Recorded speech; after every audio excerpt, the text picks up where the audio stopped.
Okay guys, we got an interesting one here. 15 Land Rover.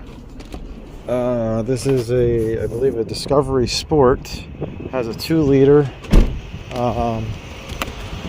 2-liter, and it's the HSE with the Lux package, I believe.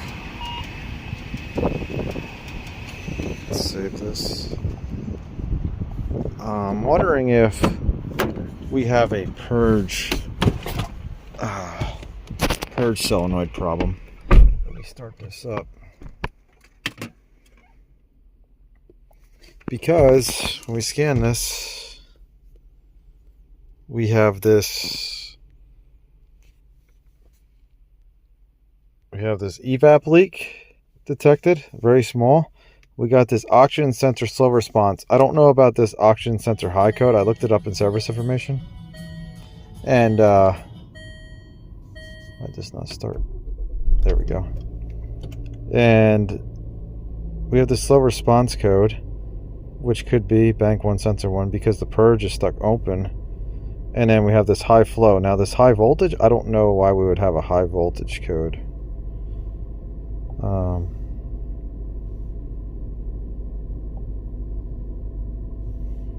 To live data. I wonder if we can see our fuel tank pressure.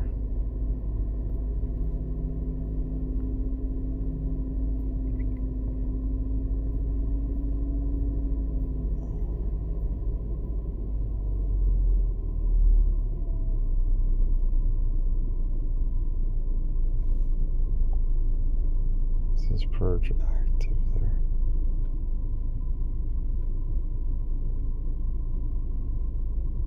Wonder if I'm gonna look through this, see if I can find some data PIDs. I want to see our purge being commanded, maybe our fuel trims, and then I think that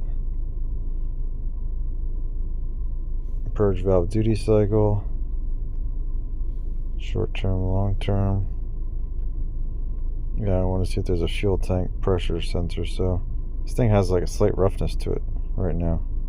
Probably might need a tune-up. Look at the miles. It has 90,000 miles on it, I think. So I'm gonna look through this, see if we can find a fuel tank pressure. You guys, look at this. Our Misfire 256 on cylinder 1. That's not good. All the rest are zeros. Oh, this has a leak module. Okay. So it must have like a leak detection pump or something.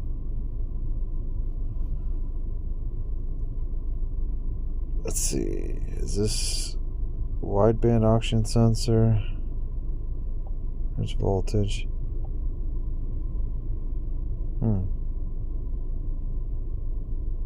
They are high.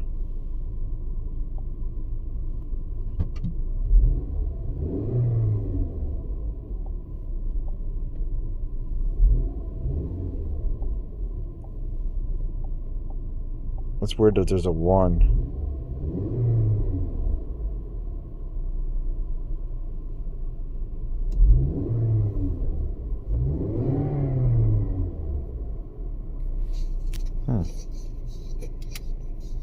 That's weird voltage. Maybe this is wideband?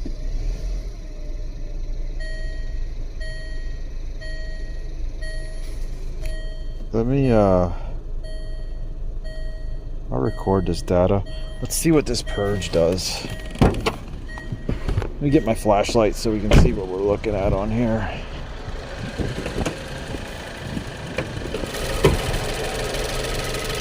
I think this is like a Ford motor.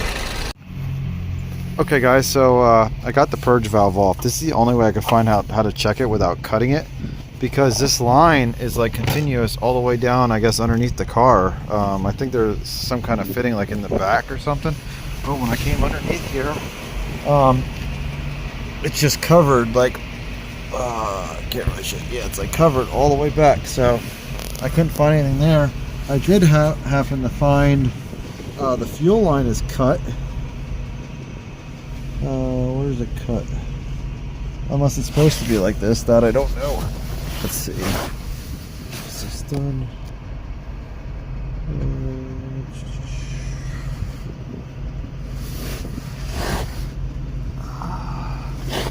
Oh, I'm sorry. I didn't show you guys far enough. Okay, it's back here.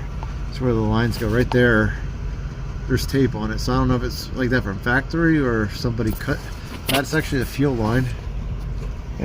But like that, everything's covered all the way back. And then I saw right there is the other end of the fuel line. Because if we look, let's see.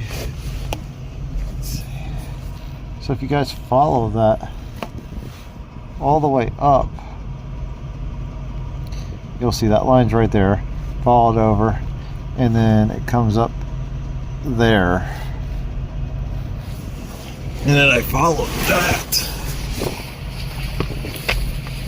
up, and it came to this line right here from back there. So I followed it from back there, I followed it up, comes to the low pressure, and then it goes over to there. So I don't know who did that, but I'm gonna have the shop gonna tell them to check that, because I don't want it to happen. But this is our purge valve. This is a pain to take out. I had to take out the map sensor, boost pressure sensor that was right there, and then you had to like pinch these. And now this tube that I have right here, this fits right inside there and seals on the O-ring really well. Like, it takes some force. Slide this in. Oh, crap. Oh, well, that paper's gone. I'm gonna grab that paper, but that fits in there. I plugged this off because this is a check valve.